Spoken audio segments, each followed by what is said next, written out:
The barn boards creak like dying bones. Maggie's fingers dig into her brother's wrist as something shifts in the corner where the shadows pool too thick.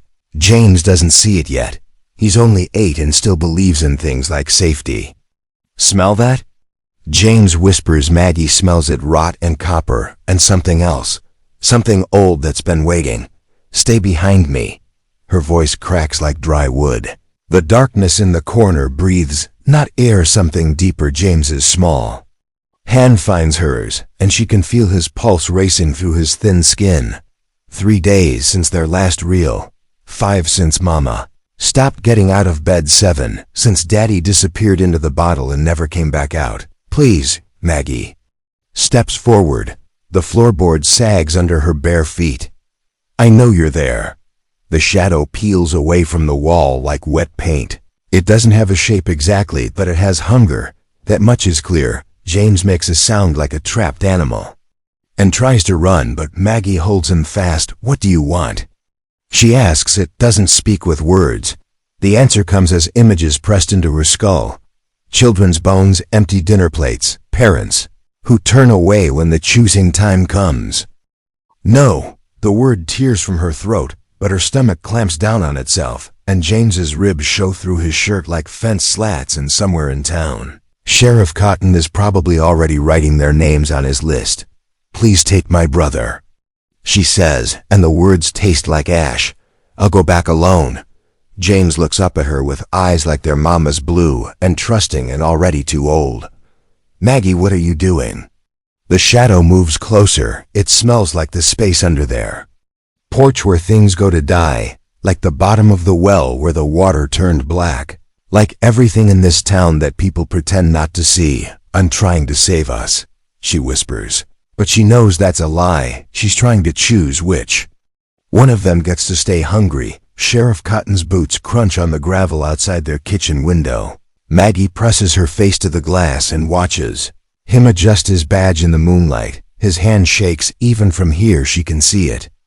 Trembling, Mama. Maggie shakes her mother's shoulder. Someone's coming.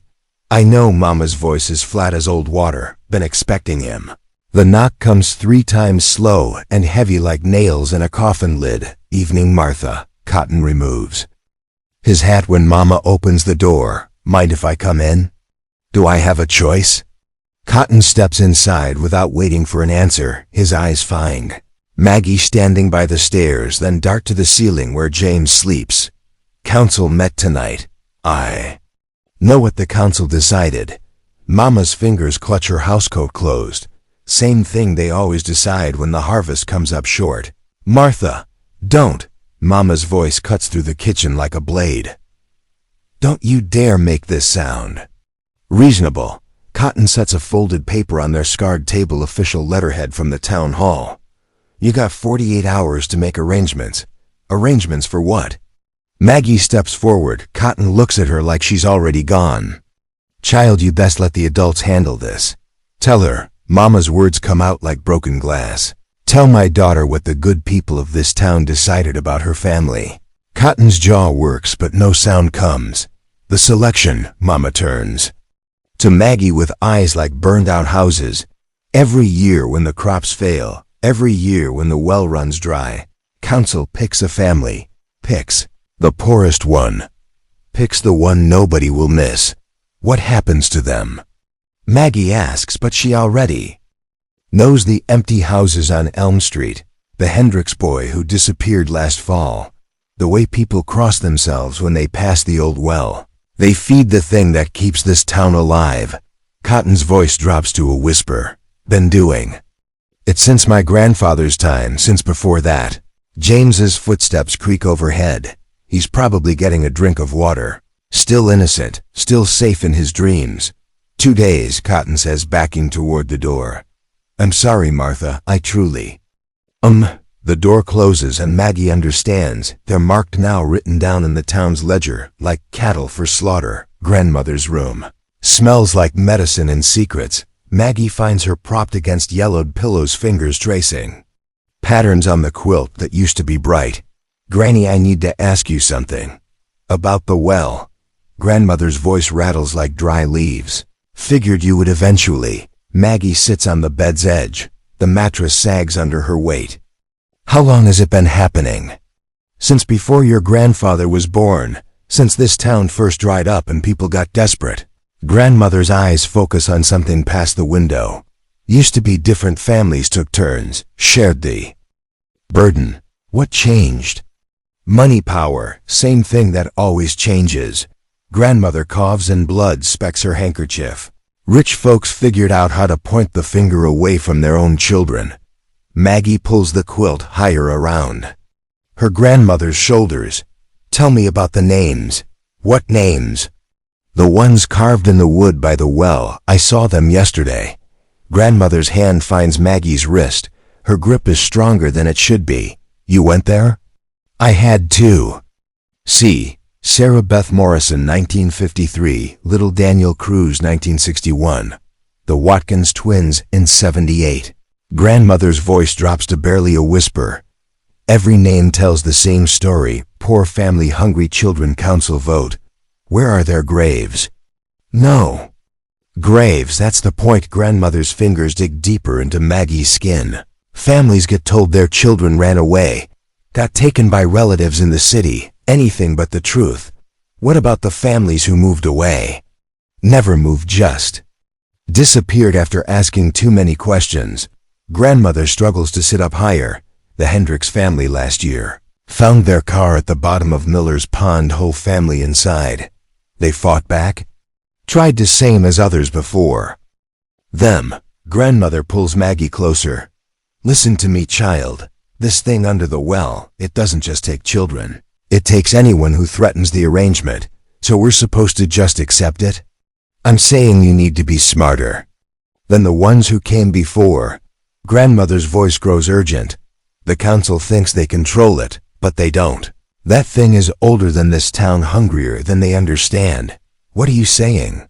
I'm saying maybe it's time someone fed it what it really wants. Grandmother's eyes glitter with something between madness and hope.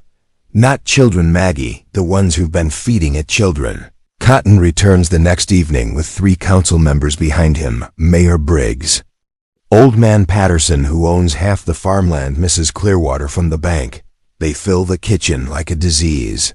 Time's up, Martha. Cotton sets his hat on the table. Boy needs to come with us. No. Mama stands by the sink, dish towel clutched in her hands like a weapon. This isn't a request.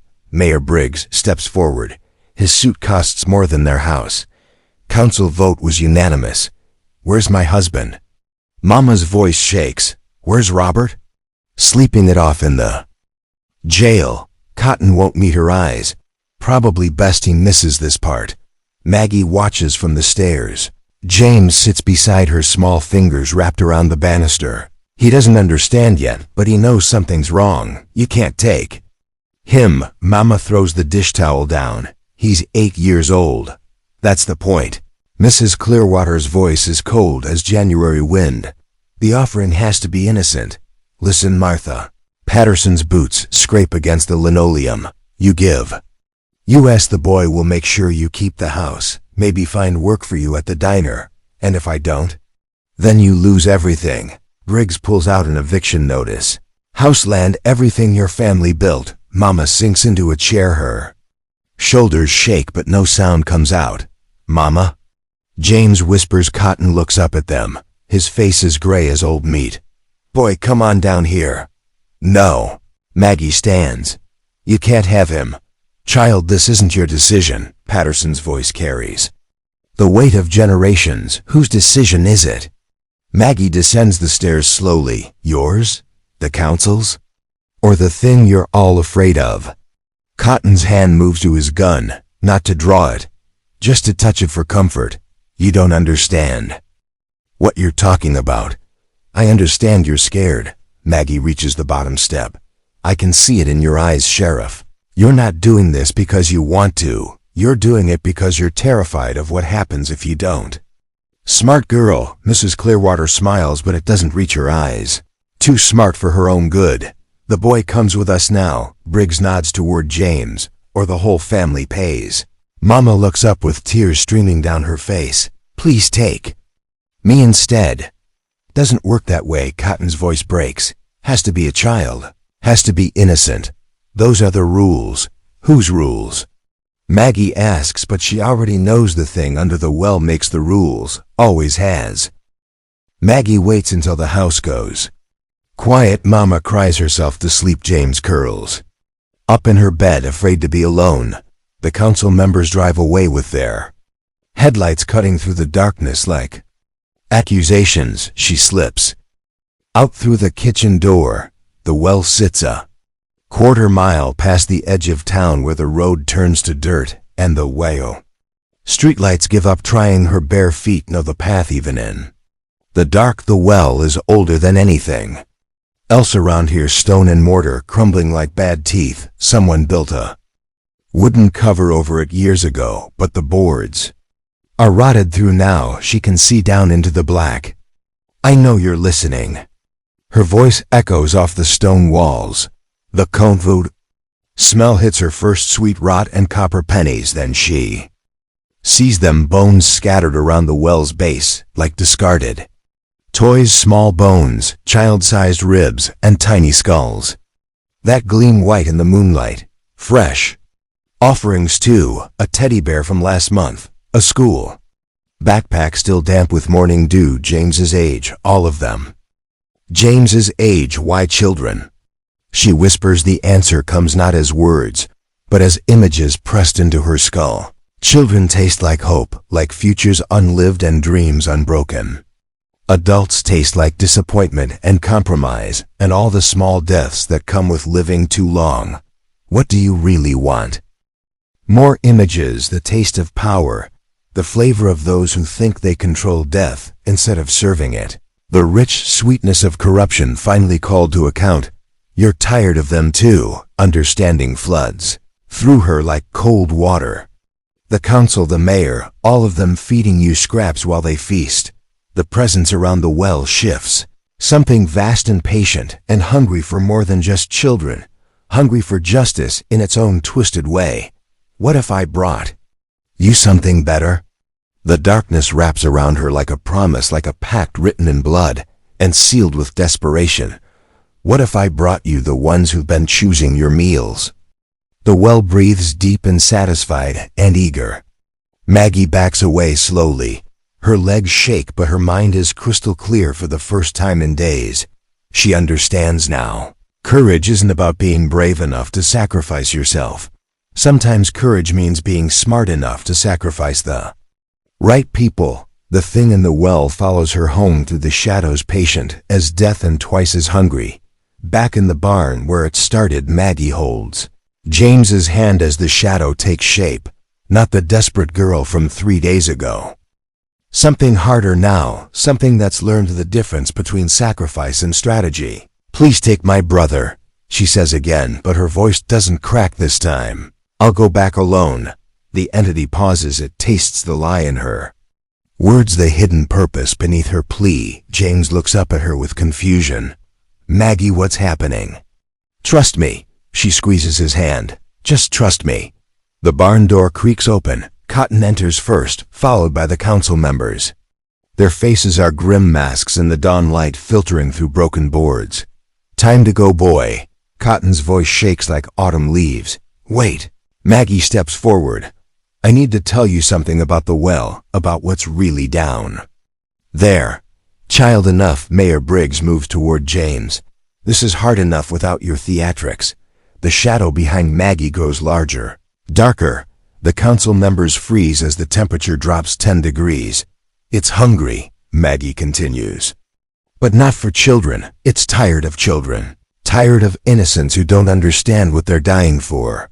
What are you talking about? Mrs. Clearwater backs toward the door. It wants the ones who've been making the choices, the ones who've been pointing fingers at poor families while keeping their own children safe. Maggie's voice grows stronger. It wants you. The entity fills the barn now. Ancient hunger given form and purpose. Cotton draws his gun, but his hand shakes so hard he can't aim. You made a deal. Patterson's face goes white. You made a deal with that thing. Same deal you've been making for 70 years, except my offering is better. Maggie pulls James behind her. 4 council members, 1 sheriff, all of them fat with corruption and ripe for judgment. This isn't how it works. Briggs stumbles backward. We have an arrangement. Your arrangement just expired. The entity speaks through Maggie, now her voice layered with something older than the town itself. New management. Cotton tries to run, but the barn doors slam shut. The windows go black. The entity has been patient for decades, feeding on scraps, while the real feast stood just out of reach. Please, Mrs. Clearwater. Whimpers. We were just following tradition. Whose tradition? Maggie asks. The children you fed to it, or the families you destroyed? The shadows move in from every corner, old debts coming due, the taste of power finally returning to those who understand its real price. James closes his eyes and holds tight to his sister's hand. The screaming stops just as the sun clears the horizon. Maggie opens the barn doors to find nothing but empty clothes and badges scattered across the hay-covered floor. The entity is gone, sated, silent. Is it over? James whispers, for now. Maggie picks up Cotton's sheriff badge. The metal is cold and heavy in her palm. Come on, we need to go to town. They walk the dirt road as smoke begins to rise. From the direction of Main Street, other families emerge from their houses. The Hendricks place, supposedly abandoned, opens its front door. Maria Hendricks steps onto the porch with her 3 children behind her, alive, hidden, waiting. The bank's burning. James points to the black smoke billowing above the tree line. Good. Maggie doesn't slow her pace. More families appear. The Morrison clan, old Daniel Cruz's relatives. All the families that supposedly moved away or disappeared. All the ones who've been hiding in basements and attics and abandoned houses, waiting for someone to break the cycle. How long were you planning this? James asks. Since last night, since I understood what the town really was. Maggie stops. At the edge of Main Street, half the buildings are on fire. The bank, the town hall, Mayor Briggs' house, a feeding ground. A place where rich people point at poor people and call it tradition. Mrs. Patterson runs past them, her hair wild and her dress torn. The thing from the well, it's in town. It's taking everyone who voted. Not everyone. Maggie watches the flames consume the places where power lived and thrived. Just the ones who earned it. More council members' houses catch fire, not from the entity, from the families who've been hiding, from the parents whose children were stolen, from everyone who's been too afraid to fight back until now. What happens next? James asks. We rebuild. Maggie drops the sheriff's badge in the dirt and steps on it. Without them, without their rules, without their hunger, the well's old arrangement is broken. The new one belongs to those who understand that some traditions deserve to burn. Maggie and James walk hand in hand down the dusty road. Behind them, smoke rises from what used to be the center of power, what used to be a town that ate its own children and called it survival. Are we going home? James asks. We are home. Maggie squeezes his hand. Just took us a while to understand what that meant. The smoke thickens as they walk, not just from the buildings, from the well too. The entity has consumed what it needed and returned to whatever place such things go when they're satisfied. The old arrangement is ashes. The new one belongs to people who remember what justice looks like. Will Mama be proud of us? Mama will understand. Maggie hears her grandmother's voice in her own words, now the wisdom of women who've learned that sometimes you have to become the monster to kill the monsters. She understands that some choices aren't really choices at all. They pass the spot where Cotton's patrol car used to sit. Nothing there now but tire tracks in the dirt and a badge that no one will ever wear again. Power has to live somewhere, better in the hands of people who know what it costs. I'm hungry, James says. I know we'll eat tonight, real food at our own table.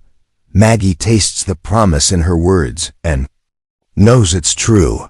The entity took what it was owed, but it left behind something better, a town without masters, without the kind of people who point at children and call them offerings.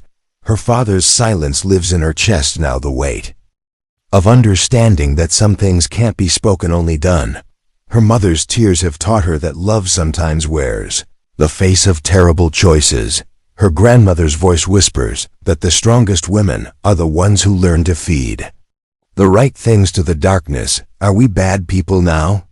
James asks. No. Maggie looks back at the smoke one last time. We're free people. There's a difference.